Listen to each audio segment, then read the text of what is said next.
Good evening and welcome back to another episode of The Longing, where today we are going to be continuing to read The Time Machine by H.G. Wells. So, let's get going.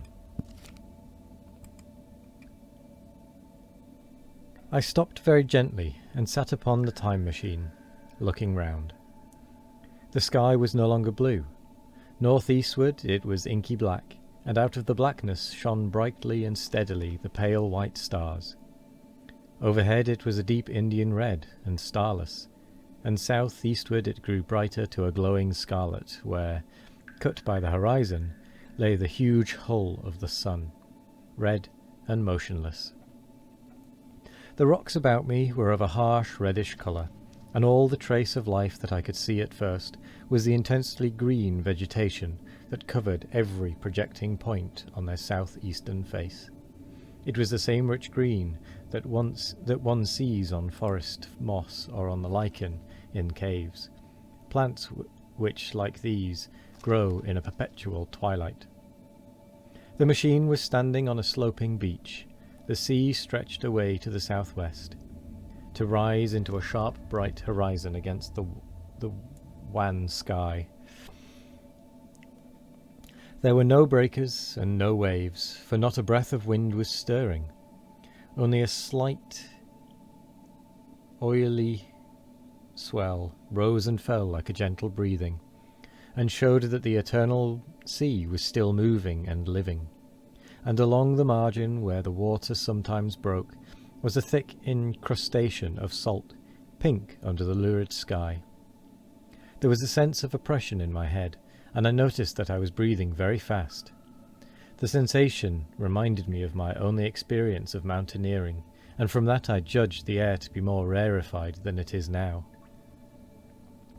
Far away up the desolate slope I heard a harsh scream, and saw a thing like a huge white butterfly go slanting and fluttering up into the sky, and circling, disappear over some low hillocks beyond. The sound of its voice was so dismal that I shivered and seated myself more firmly upon the machine. Looking round me again, I saw that, quite near, what I had taken to be a reddish mass of rock was moving slowly towards me. Then I saw the thing was really a monstrous crab-like creature. Can you imagine a crab as large as yonder table, with its many legs moving slowly and uncertainly, its big claws swaying, its long antennae, like carters' whips, waving and feeling, and its stalked eyes gleaming at you on either side of its metallic front. Its back was corrugated and ornamented with ungainly bosses, and a greenish incrustation blotched it here and there. I could see the many palps of its complicated mouth flickering and feeling as it moved. As I stared at this sinister apparition crawling towards me, I felt a tickling on my cheek as though a fly had lighted there. I tried to brush it away with my hand, but in a moment it returned, and almost immediately came another by my ear. I struck at this and caught something thread-like. It was drawn swiftly out of my hand. With a frightful qualm I turned, and I saw that I had grasped the antenna of another monster crab that stood just behind me. Its evil eyes were wriggling on their stalks, its mouth was all alive with appetite, and its vast ungainly claws, smeared with an algal slime, were descending upon me. In a moment my hand was on the lever, and I had placed a month between myself and these monsters. But I was still on the same beach, and I saw them distinctly now as soon as I stopped. Dozens of them seemed to be crawling here and there in the sombre light among the foliated sheets of intense green. I cannot convey the sense of abominable desolation that hung over the world. The red eastern sky, the northward blackness, the salt Dead Sea, the stony beach crawling with these foul, slow-stirring monsters, the uniform poisonous-looking green of the lichenous plants, the thin air that hurts one's lungs, all contributed to an appalling effect. I moved on 100 years, and there was the same red sun, a little larger, a little duller, the same dying sea, the same chill air, and the same crowd of earthy crustacea, creeping in and out among the green weed and the red rocks. And in the westward sky I saw a curved pale line, like a vast new moon. So I travelled, stopping ever and again, in great strides of 1,000 years or more, drawn on by the mystery of Earth's fate, watching with a strange fascination the sun grow larger and duller in the westward sky, and the life of the old Earth ebb away. At last, more than 30 million years hence, the huge red-hot dome of the sun had come to obscure nearly a 10th part of the darkling heavens. Then I stopped once more, for the crawling multitude of crabs had disappeared, and the red beach, save for its livid green liverworts and lichens, seemed lifeless. And now it was flecked with white. A bitter cold assailed me. Rare white flakes ever and again came eddying down. To the north-eastward the glare of snow lay under the starlight of the sable sky, and I could see an undulating crest of hillocks, pinkish white. There were fringes of ice along the sea margin, with drifting masses further out. But the main expanse of that salt ocean, all bloody under the eternal sunset, was still unfrozen.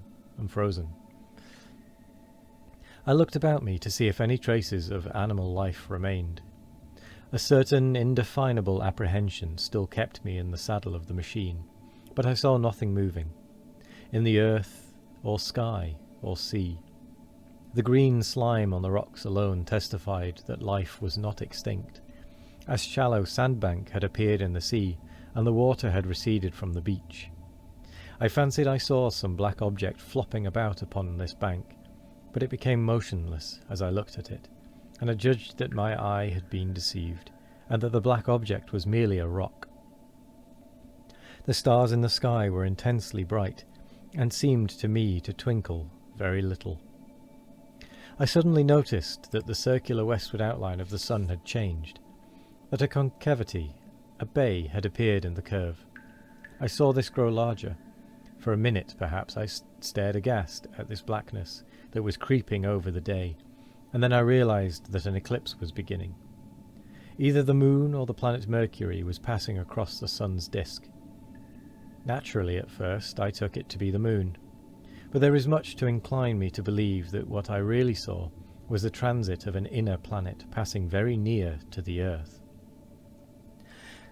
The darkness grew apace, and a cold wind began to blow in freshening gusts from the east, and the showering white flakes in the air increased in number.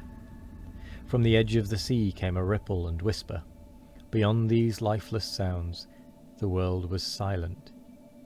Silent. It would be hard to convey the stillness of it.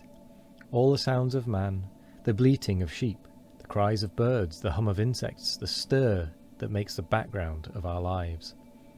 All that was over.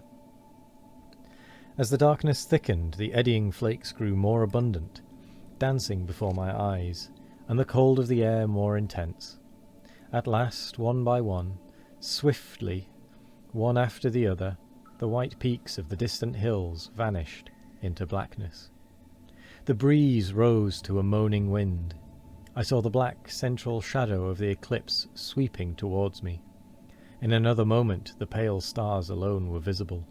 All else was rayless obscurity. The sky was absolutely black. A horror of this great darkness came on me. The cold that smote to my marrow, and the pain I felt in breathing, overcame me. I shivered and a deadly nausea seized me. Then like a red-hot bow in the sky...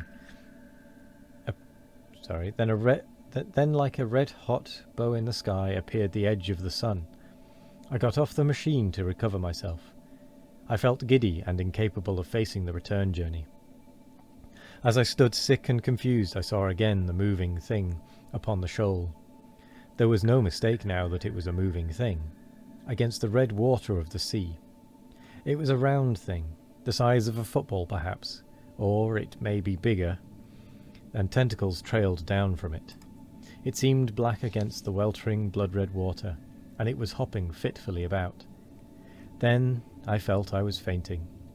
but a terrible dread of lying helpless in that remote and awful twilight sustained me while I clambered upon the saddle. And with that, we come to the end of the episode. And the end of that chapter as well, as it happens. So, thank you very much for joining me today. I hope you all have a wonderful morning, evening, afternoon or night. No matter what time of day it is, I hope you all have a wonderful one of it. And as always, we will be back tomorrow for more of The Longing. Goodbye.